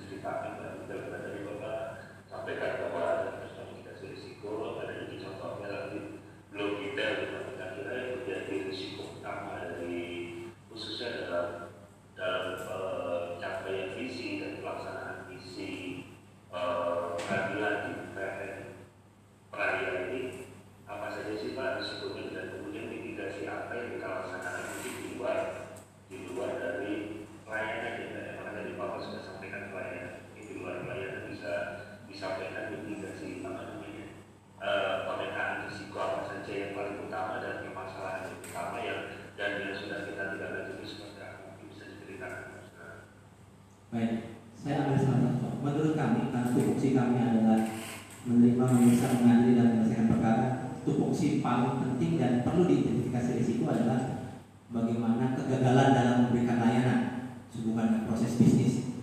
Kalau untuk fisik bangunan rata-rata sama, nah seperti itu. Contoh saja begini, untuk salinan putusan, untuk keterlambatan hakim bersidang, itu kan merupakan risiko kegagalan layanan sesuai standar pelayanan yang sudah diberikan. Apa yang kami lakukan? Misalnya saya sidang perkara perdata harus 5 bulan, kan begitu, sesuai aturan Mahkamah Agung. Lebih syukur-syukur kurang dari 5 bulan. Lebih 5 bulan berarti kegagalan dalam memberikan pelayanan yang adil kepada masyarakat, justice delay, justice delay. Mitigasinya bagaimana? Seperti yang saya sebutkan tadi Pak Tani, kami punya asisten virtual yang membantu kami untuk memonitoring dan evaluasi kinerja. Kalau misalnya terlambat gara-gara pelaksanaan persidangan, apa yang kami lakukan verifikasi itu, hakim harus membuat court calendar, jadwal persidangan, dan harus disetujui oleh para pihak. Kita paksa para pihak setuju. Karena apa selama ini? Ini risiko yang akhirnya ujung-ujungnya jatuh ke pengadilan. Seharusnya bukan pengadilan yang menjadi risiko, pihaknya tidak hadir tanpa alasan jelas. Kalau tidak dipanggil, nanti dibilang kita tidak berikan hak yang sama kepada mereka. Tetapi memanggil pihak itu membutuhkan waktu, apalagi delegasi panggilan keluar. Sehingga ketika sidang pertama, untuk meminimalisasi risiko, ketua majelis hakim harus menyusun court calendar yang disetujui oleh para pihak. Ketika para pihak sudah setuju, berarti ketika mereka tidak hadir, persidangan harus berlanjut. Karena kesepakatan yang akan para pihak. Itu identifikasi risiko keterlambatan sidang. Yang kedua, juga harus diatur bagaimana kalau hakim sidang perkara pidana online ini, jaringannya rusak, internetnya rusak, atau misalnya Zoom-nya bermasalah. Itu bagian dari risiko kan? Tidak bisa terlaksana persidangan. Kami minta backup video WA group, bisa kita lakukan dengan itu contoh yang paling gampang saja. Sehingga yang berhubungan dengan keterlambatan layanan itu kita pangkas. Setiap hakim wajib mengidentifikasi risiko. Itu yang saya bilang, buat court calendar. Terus juga, kenapa kita memaksakan untuk menerapkan litigasi? Itu melatih profesionalitas hakim. Ketika kita mengumumkan putusan, sekarang putusan tidak tetap muka Pak. Putusan disampaikan melalui saluran elektronik di hari yang sama. Kita paksa hakim yang dulunya putusannya kotor-kotor sajalah, nanti kita perbaiki, masih punya waktu 14 hari. Tetapi dengan sidang elektronik tidak bisa itu Pak. Hari yang sama, hakim harus mengupload putusannya ke sistem informasi, dan itu harus net. Putusan itu harus bersih. Ketika salah putusannya sudah unprofesional. Itu yang kami lakukan, mitigasi risiko. Jadi hakim harus mengerti. Ketika sudah mau putusan 2 minggu lagi selesai, kan ada waktu 1 bulan antara pembuktian selesai dengan putusan. Jadi hakim sudah mulai membiasakan diri, mempersiapkan konsep putusan ketika pembuktian sudah selesai. Itu mitigasi risiko-risiko kami. Saya bilang kalau misalnya ini terlambat, berarti kamu harus siapkan putusan 1 bulan sebelum putusan dibacakan, karena pembuktian sudah selesai. Tinggal pemeriksaan setempat, tinggal kesimpulan 2 minggu lagi putusan. Itu bagian dari mitigasi risiko kami. Bukan saja kalau kebakaran kita siapkan ini. Itu contohnya mitigasi risiko kami.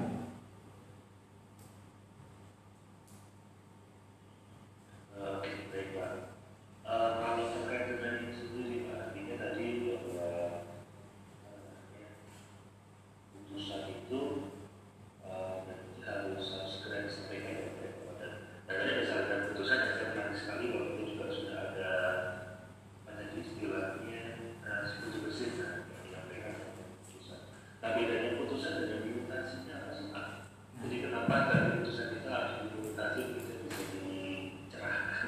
Jadi begini. Apa implementasi harus dijelaskan? Ada dari mereka ada Jadi begini. Semua kebijakan itu pasti ada maksudnya. Yang paling penting kita terjemahkan sedikit profesionalitas dalam menangani perkara. Kenapa harus bersamaan antara publish dengan mutasi. Tugas hakim bukan tugas hakim 4 tadi. Menerima, memeriksa, memutus. Tapi lupa yang keempat, menyelesaikan perkara. Itulah minutasi. Minutasi itu komponennya yang paling gampang itu ada 2 komponen utama. Penyelesaian berita acara sidang dan penyelesaian putusan. Putusan berhubungan dengan pihak ketiga, kita profesor. Tetapi berita acara ada hal yang mendukung hakim dalam menyusun putusan. Bagaimana mungkin putusan itu bisa net selesai one day publish kalau berita acaranya tidak ada atau belum selesai? Kalau putusan hanya bisa selesai, karena kewajiban ini, kewajiban setiap panitia pengganti, setiap sidang selanjutnya, berita acara sebelumnya sudah selesai dan ditandatangani. Itu kami selalu diperiksa ya. Dan awal-awal kita terseok-seok. Karena begini Pak Candi, sesuai undang-undang kekuasaan kehakiman kami diberi waktu 14 hari. Kalau 14 hari tidak menerbitkan salinan putusan, kami ditegur pimpinan pengadilan. Malah dulu sempat pelanggaran pidana, ya kan? Tapi harusnya pelanggaran administrasi. Nah, menguji profesionalitas, kita keluarkan aturan one day publish. Dulu minutasi 7 hari. Ya putusannya 7 hari Pak. Yo, berita acaranya belum selesai, gimana saya membuat putusan? Katanya hakim-hakim zaman sekarang, saya mau buat putusan bagaimana kalau berita acaranya tidak selesai? Jadi ketika putusan sudah siap hari itu, otomatis putus berita acaranya selesai. Jadi kami di Penraya, kalau mau dilihat dalam sistem, bukan one day minute lagi Pak Candi. Itu 30 menit sudah minutasi itu. Hari ini baca putusan, tanda tangan semua, 30 menit rapat perdata. 30 menit minutasi, besoknya putusan boleh diminta. Tapi kalau pidana, karena kewajiban kita 1 kali 24 jam kita sudah sampaikan ke penyidik, ke penuntut umum, kepada terdakwa. Tapi kalau perdata sesuai permintaan, karena dia harus membayar PNBP. Itu kenapa kok one day minute? One day minute itu tugas hakim yang keempat, menyelesaikan.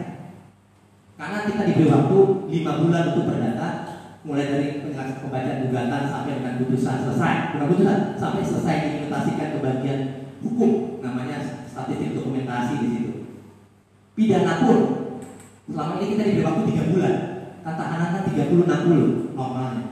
Tidak kita tidak berpegang pada 90 hari lagi 3 bulan. Kalau perkara 1 bulan bisa diselesaikan, selesaikan 1 bulan. Kita paksa supaya penuntut umum mengikuti ritme kita. Karena persidangan itu kan bergantung kepada tuntutan pidana. Kita tidak bisa memutus tanpa tuntutan pidana, tapi kita selalu berkoordinasi dengan, ini fungsi kami identifikasi risiko Pak Candi. Kami selalu berkoordinasi antar pimpinan untuk mengeliminasi waktu tuntutan. Karena tuntutan itu bisa 1 bulan sendiri kadang-kadang sejak pemeriksaan selesai. Putusannya pemeriksaan itu kadang-kadang cuma 3 minggu. Tuntutannya 1 bulan. Karena harus rekrut kejaksaan tinggi, katanya begitu. Tapi kita coba di Penraya karena kita identitas yang baik dengan pihak kejaksaan. Paling itu 2 kali sidang 2 minggu sudah siap. Kecuali ada perkara-perkara yang menarik perhatian masyarakat, seperti perkara narkotika, perlindungan anak, itu memang membutuhkan waktu tidak mungkin 1 bulan.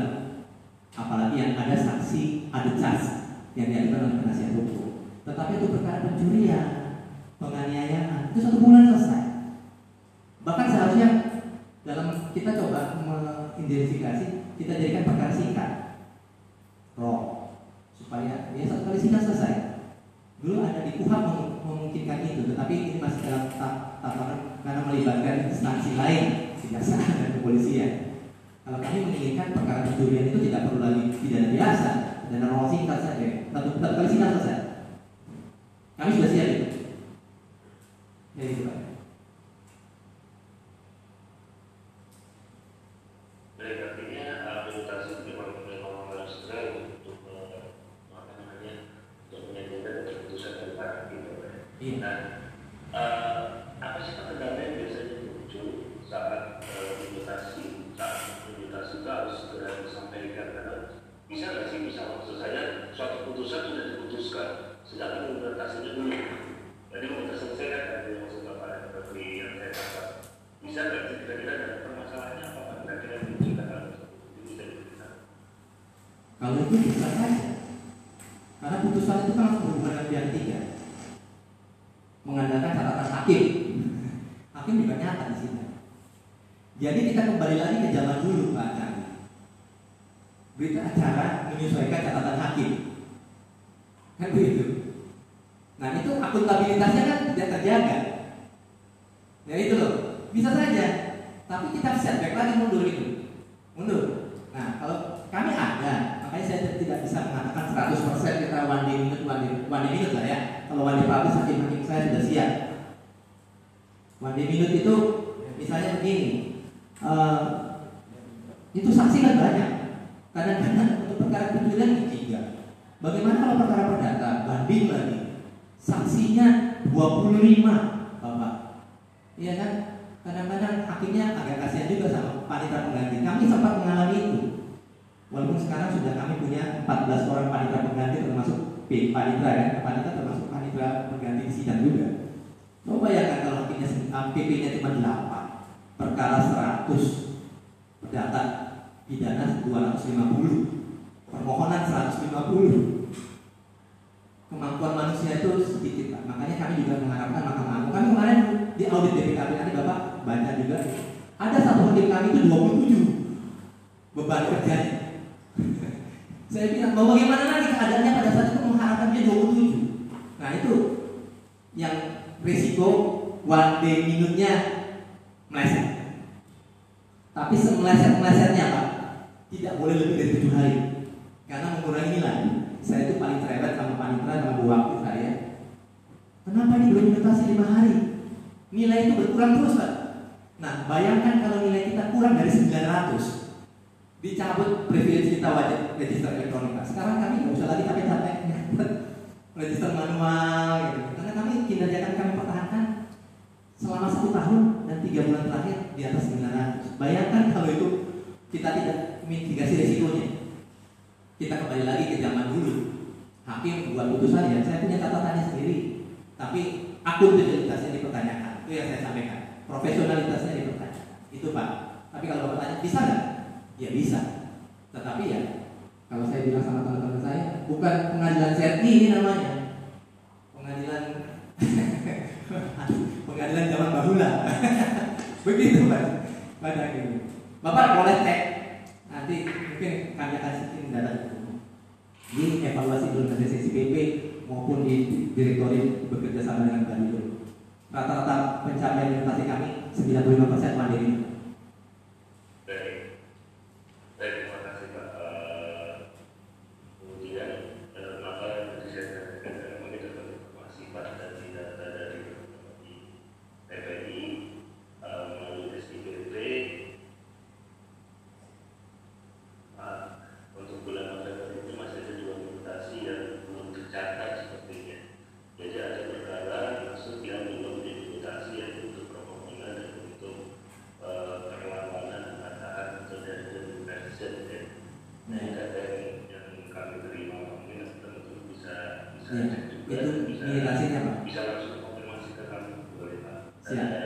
Ada mutasi yang belum ada yang belum dimutasi yang bahasa saya. 1 hari Pak. Iya. Karena kemarin. Kenapa? Karena kemarin itu 1 hari. Kalau putusannya kalau di idoknya pasti sudah ada. Nah, itu akan kami tindak lanjut hari ini Pak. Siap. Kemudian yang kedua kita yang selanjutnya terkait dengan ini Pak. Terkait dengan mungkin tadi mengkonfirmasi pertanyaan Pak Siki Pak, apa tahun lalu kita tidak lolos ya, kenapa harus UBK ini? Tentunya kalau saya ditanya itu juga saya bingung Pak. Karena kita tidak menyampaikan laporan sekarang gitu, jadi minta maaf ini. Jadi memang harus saya menyampaikan laporan secara detail dan nilai tahun lalu sebenarnya kita bukan uji buku, bukan uji petik Pak, tidak. Jadi tetapi kami menggunakan sistem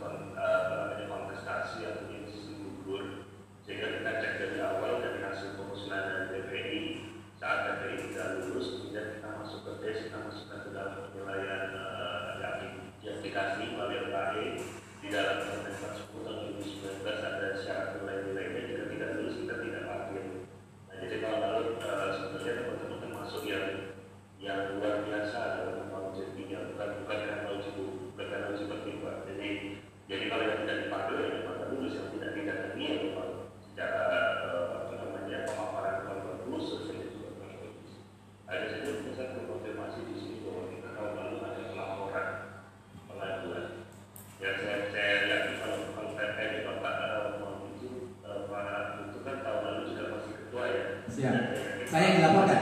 Saya yang dilaporkan. Ya. Saya yang dilaporkan oleh internal. Ya. Saya yang dilaporkan oleh internal. Jadi sebelum tes evaluasi itu kita tertahan sehingga tidak bisa masuk ke dalam tahap selanjutnya karena ada bukan laporan internal, laporan eksternal dan kami pun saat ini juga saya informasikan kepada Bapak Ibu bahwa di dalam PNPJD kami, di aplikasi kami itu kami juga ada laporan, bukan ada media laporan. Jadi bahwa walaupun kita nanti sudah kita clear gitu dengan tahap KPK. Nah kalau ada laporan, nah enggak. Jadi memang betul-betul tahun ini betul-betul apa namanya sangat ketat sekali untuk memberikan keterlibatan BPD. Sehingga kita harus pastikan masyarakat tadi seperti yang sampaikan sudah menerima layanan yang baik dan mungkin kita juga akan saya sedang konfirmasi dan belum dapat balasan dari kemarin. Pada saat saya tawarkan rekomendasi apa namanya beberapa PN dan PA, dapat cuma saya kalau saya masih dulu pakai PNI. Ini klaim sudah saya cek tahun lalu apakah sudah mengajukan, kami sudah mengajukan, kemudian ada permasalahan. Jadi kita akan sampaikan dulu ke teman-teman PPI permasalahan itu sudah clear atau belum. Nah, khusus PN Raya seperti tadi saya juga dapat informasi bahwa saya tanyakan bagaimana tentang permasalahan di Mandalika, bagaimana apa namanya penanganan yang sudah ditangani dan saya setuju dengan Bapak bahwa ini undang-undang yang ngomong gitu kan. Kalau kita mau nyalai, kalau kita mau masuk ke dalam justru bikin salah gitu kan. Yang Bapak sudah sepakat bahwa ya masyarakat tentunya kalau memang ada apa namanya permasalahan itu cuma bisa sarankan silakan diusulkan ya dengan melawan pemerintah ya Pak ya. Tapi kalau memang di dalam pemerintah sendiri itu ada yang salah tentunya kita bisa diajukan bukan.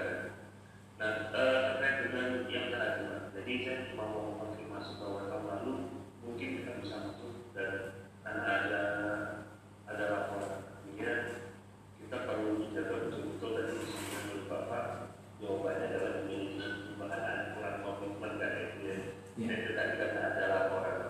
Jadi saya sudah masih konfirmasi kembali untuk mengecek dulu dan kalau sepertinya kalau sudah diajukan kembali saya tidak ada. Saya kemarin mencoba menanyakan ulang. Nah itu terkait dengan yang tadi Pak apa namanya konfirmasi untuk apa namanya jadi bukan seperti tapi memang itu satu sistem hukum. Kemudian itu pertanyaan terakhir saya Pak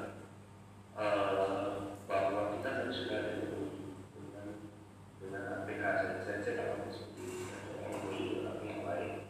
Dan bagaimana tindak lanjut Pak? Jadi tindak lanjut terkait dengan penerapan perkara yang selama ini sudah dilaksanakan. Apakah integrated criminal justice system berjalan di wilayah pengadilan negeri Kaya bisa dilakukan. baik, terima kasih. Kenapa kita urgensi mengadakan MOU khususnya pengamanan eksekusi dengan pihak kepolisian? Karena permasalahan pertama dalam pelaksanaan eksekusi adalah pengamanan, tentu saja yang berhubungan dengan kepolisian. Kami punya data eksekusi dari 2016 ada juga yang dilaksanakan. Dan juga selama ini memang sinergitas bagus, tetapi dalam tataran pimpinan tidak boleh seperti itu sebenarnya. Dari pimpinan sampai ke bawah itu harus punya visi dan misi apa, pemahaman yang sama, konsep yang sama. Jadi kami minta ketika pimpinan, misalnya saya dengan Pak Kapolres sudah setuju, tetapi bisa saja pada hari itu tidak terlaksana dengan baik eksekusi, karena masih misalnya contohnya di lingkungan Kabak ngomong kepada panitera saya, tidak bisa dilaksanakan hari ini, padahal kita sudah memberitahu. Nah itu yang kami eliminasi risiko. Saya membuat kesepakatan dengan Pak Kapolres, satu suara ketika perintah dari atas laksanakan harusnya dilaksanakan. Apabila tidak bisa terlaksanakan, kami minta diinfokan 3 hari, jangan dadak-dadakan, sehingga kita bisa memberitahukan kenapa tidak bisa dilaksanakan. Karena berdasarkan audit BPKP tadi, semuanya kan pasti suaranya ke pengadilan, semuanya ke pengadilan. Jadi kita mitigasi risikonya. Jadi kalau misalnya kami sudah melakukan action, berarti sudah terlepaslah tanggung jawab kami terhadap permasalahan itu. Itu yang mau kami. Kenapa MUI itu penting? Kita harus paham dulu apa yang akan dilakukan, baik dari atas sampai bawah. Kalau sinergitas, kita rutin Forkopimda bertemu APH terutama dengan DPR. Bahkan tahun 2021 kita sepakat untuk mengadakan penyuluhan hukum yang sudah lama tidak dilakukan pada hukum. Jadi itu yang kita lakukan. Kenapa MUI itu penting? Implementasinya bagaimana? Sudah kami lakukan saat ini juga. Begitu MUI ditandatangani, 5 permohonan eksekusi kami masukkan dan kami minta Pak Kapolres menjawab. Kenapa tidak bisa? Jangan sampai nanti arogansi instansi. Kalau tidak mau dijalankan Kapolres, kita tembuskan Kapolda. Kapolri itu. Percuma juga nanti menjadi ketersinggungan institusi malah tidak berjalan. Kasihan masyarakat. Makanya kami minta kesepahaman. Pak, kalau tidak bisa dilaksanakan kenapa ini?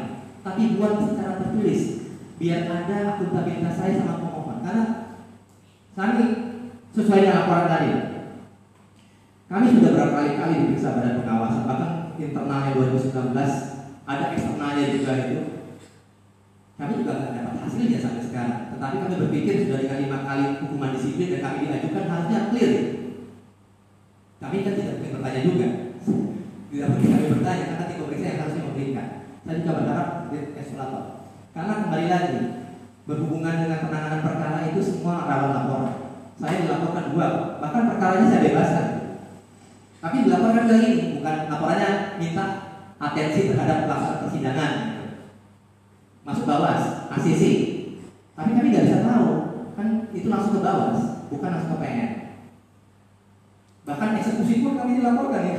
Saya sama panitera saya sudah dilaporkan ada di Bawas. Padahal itu belum jalan itu.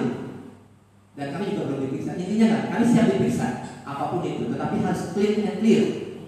Jadi jangan ada lagi dusta di antara kita. Ini gara-gara Pak Ketua ini. Saya juga nggak tahu kenapa saya gitu. Maka saya pernah, ini jujur Pak, canggih ya. Saya pernah berdiskusi sama wakil saya. Mungkin kalau saya pindah dari pengadilan negeri Praja, pengadilan ini dapat BPK. Begitu. Sampai guyon-guyonan saya begitu karena ada masalah sama pimpinan katanya. Tapi kami tidak tahu. Ini Pak Canggih yang pertama kali menyampaikan karena ada laporan. Tapi saya sudah merasa pada saat itu ini ada laporan. Pasti karena Pn Praya itu sudah punya semua ramuan untuk jadi WBK. Maka tadi kami bilang mungkin bisa lah. Cuma komitmen, makanya saya selalu bilang komitmen kekeluargaan jadi satu. Kita tetap, makanya kelemahan kami tadi penguatan integritas. Saya selalu mengatakan bahwa apa yang kami pikirkan, yang kami katakan itu harus sama, tidak boleh berbeda. Orang puas sudah puas, namanya hakim kita harus dilaporkan. Tetapi kalau yang saya salah, tolong dihukum. Tapi kalau mau ada laporan di KPK, mau ada laporan di ini, laporan KPK kalau terbukti tidak apa-apa ya. Kita tidak bukti jadi catatan seumur hidup. Bahkan jadi hakim agung nggak pernah dihukum pun.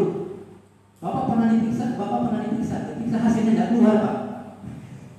Sampai sekarang hasilnya nggak keluar.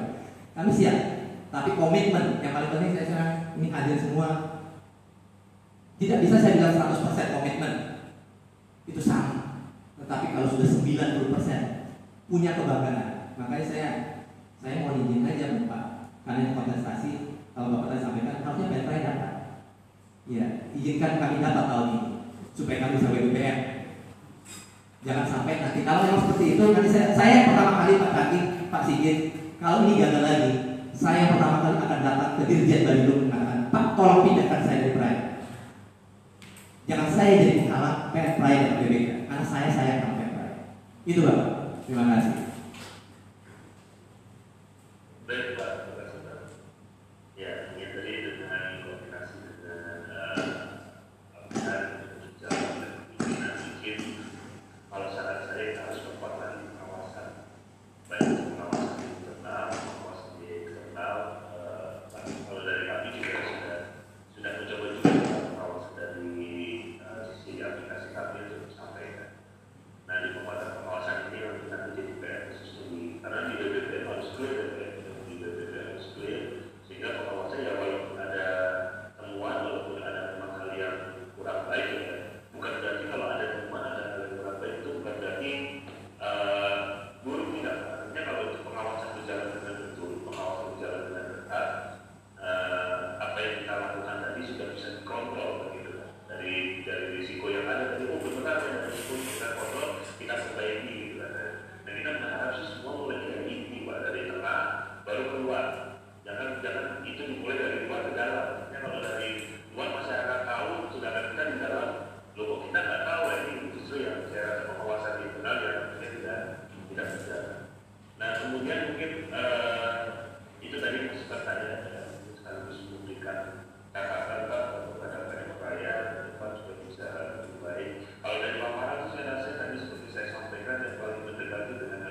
jadi yang benar-benar jadi pada Bapak, jadi pembangunan jadi yang benar-benar bangunan jadi.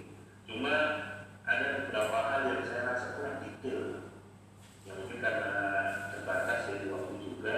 Nah, bisa nggak Pak kalau misalkan saya diberikan suatu gambaran melalui satu media, apakah itu nanti bentuk laporan atau resume yang nanti bisa dikirimkan ke apa namanya ke teman-teman TPI. Ini ada Pak Anies dan ada Pak Riza di sini. Nanti bisa disampaikan ke saya Pak, dan ini yang saya jadikan modal Pak di panel. Karena sebenarnya tugas kami di sini bukan memutuskan Pak. Jadi akan apa maksud Pak Putu nih, jadi nggak WPK aja ya, enggak tugas kami Pak.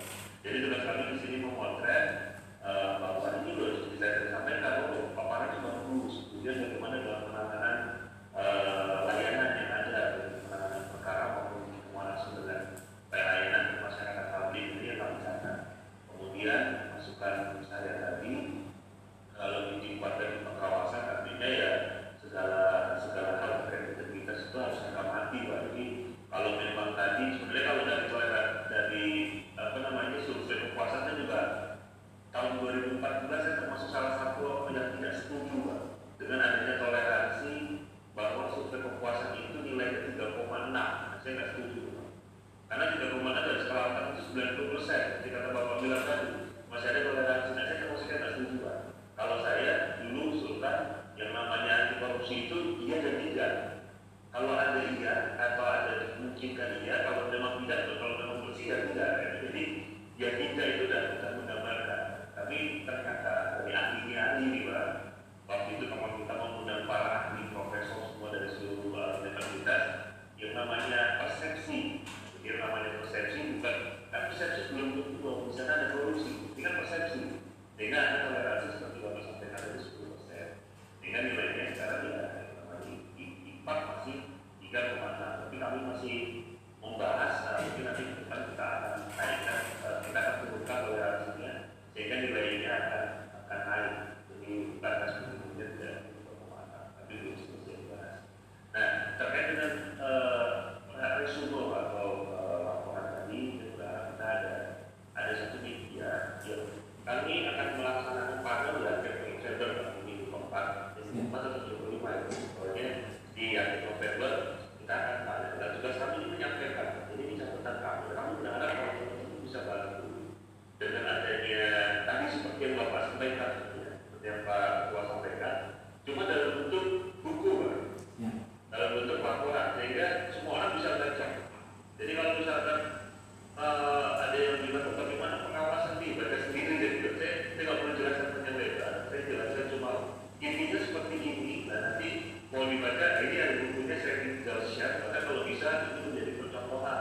Karena sementara yang Bapak sampaikan tadi dari kemarin saya sebenarnya belum ada juga yang bisa membahas tentangnya. Jadi bagaimana upaya perubahan setiap karena pembangunan jadi ini sendiri ini sudah terjadi.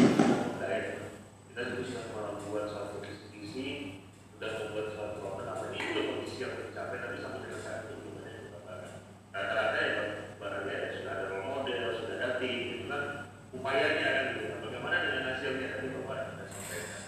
Nah, saya sih sebenarnya cuma menyarankan apa yang tadi Bapak sampaikan dan lebih detail Pak, karena kita akan bicara data tadi dan contohnya seperti di inovasi tadi si Putu Gesit ya. Kaitkan tadi Bapak bilang bahwa ada efektivitas dan efisiensi, kemudian dikaitkan juga dengan penghematan biaya. Bisa tak itu begitu? Kalau kita ada pengiriman salinan putusan ke Jakarta, kira-kira kalau orang itu datang dan sudah berapa salinan yang kita sampaikan, kalau orang itu datang biasanya di bagian konvensional tadi seperti Bapak sampaikan, dia akan habiskan sekian juta rupiah. Nah, sehingga kalau kita hitung nih, berapa sih sebenarnya penghematan yang bisa kita lakukan dan total seluruh perkara yang kita hasilkan melalui aplikasi itu kan itu jadi mungkin yang kalau tadi kata Pak Sigit habis banget jual lah itu jual banget tuh Pak. Kita bisa menghemat biaya sekian itu bisa miliar kali ya kalau banyak perkara dari luar. Satu perkara jutaan ya. Mungkin tadi Pak jangan kami buat mungkin bisa di karena tadi ada 3 poin yang saya tangkap tadi dari Bapak. Pertama terkait dengan latar belakang, jadi latar belakang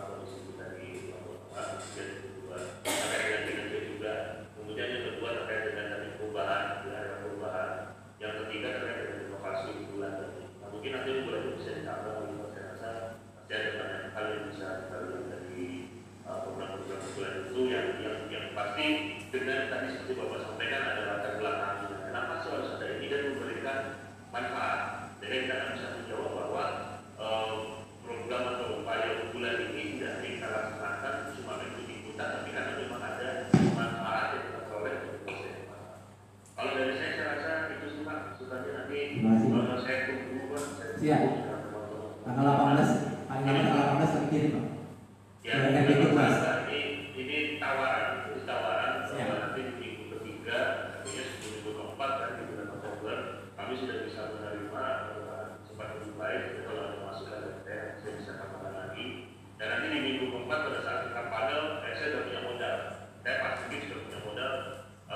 Ini kok ada buktinya, ada bukti tidak cuma cerita, ada foto-fotonya, itu kan ada gambar. Siap. Saya rasa itu Pak dari saya. Terima kasih Pak. Pak Sigit. Mas Sigit dulu Pak. Terima kasih Pak. Terima kasih.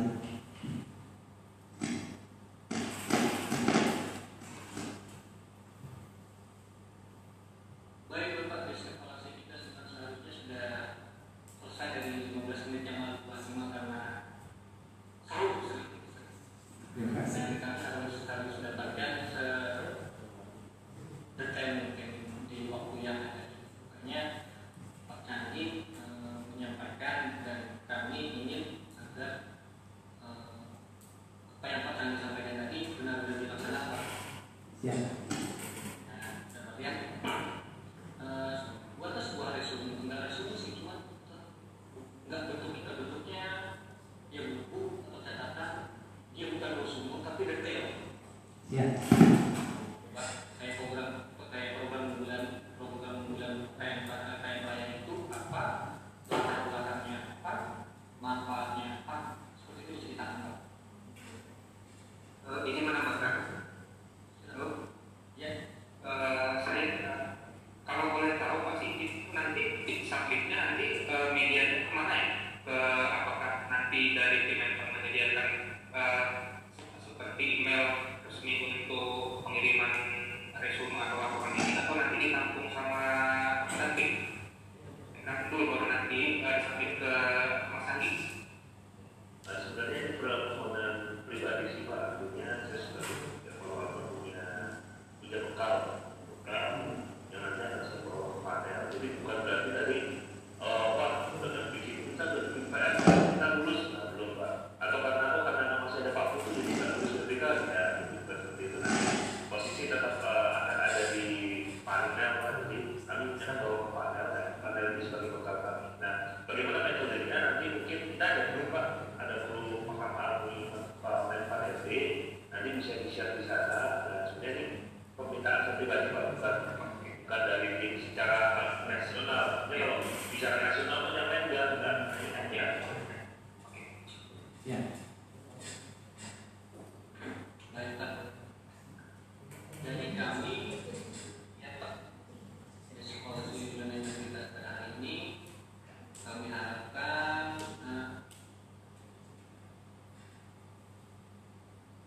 dari kami demikian Pak, di sekolah hari ini seperti yang Pak sampaikan, resume tadi bakal menjadi modal kami Pak dalam menghadapi sidang panel. Siap. Harus membawa PM Raya ke sidang panel tersebut. Iya, kami akan kami sudah. Jadi kurang lebih demikian Pak. Terima kasih, kami dari Kementerian Nasional hanya bisa berdoa yang terbaik. Semoga Terima kasih. apa yang diinginkan, apa yang dicita-citakan dari Raya bisa Amin. Amin. Kami mohon maaf atas waktunya Pak. Kami mohon maaf kalau ada salah penyampaian dari kami. Sekian Pak. Sebelum kami tutup, kami minta izin kepada Bapak Ketua PM Raya untuk menyampaikan closing statement Pak terkait evaluasi dan integritas. Baik, terima kasih.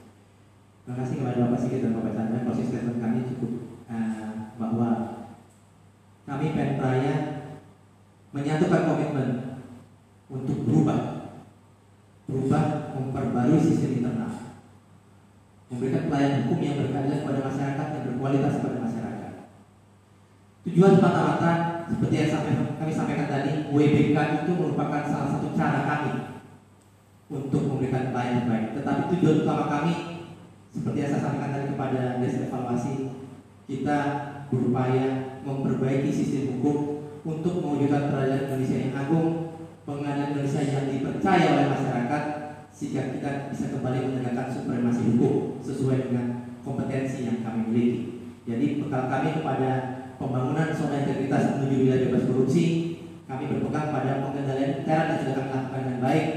Kita terus melakukan pembaharuan internal untuk memberikan kepuasan kepada masyarakat pelayanan keadilan. Dengan tujuan, kembali lagi Pak, harapan besar dari seluruh keluarga besar Pengadilan Negeri Paya saya ingin sampaikan bahwa mudah-mudahan tahun ini lepas dari segala kontroversi yang mungkin terjadi di luar, kami bisa tetap mendapatkan predikat WBK. Mohon doa restu. Terima kasih. Assalamualaikum warahmatullahi wabarakatuh.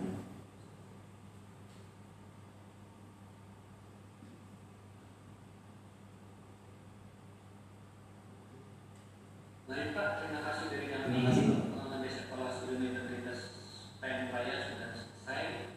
Kami mau pamit. Terima kasih untuk semuanya. Sekali lagi kami minta tolong dijaga integritasnya Pak. Siap.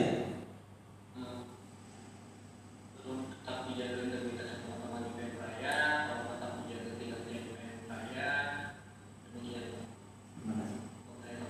Wassalamualaikum warahmatullahi wabarakatuh. Waalaikumsalam.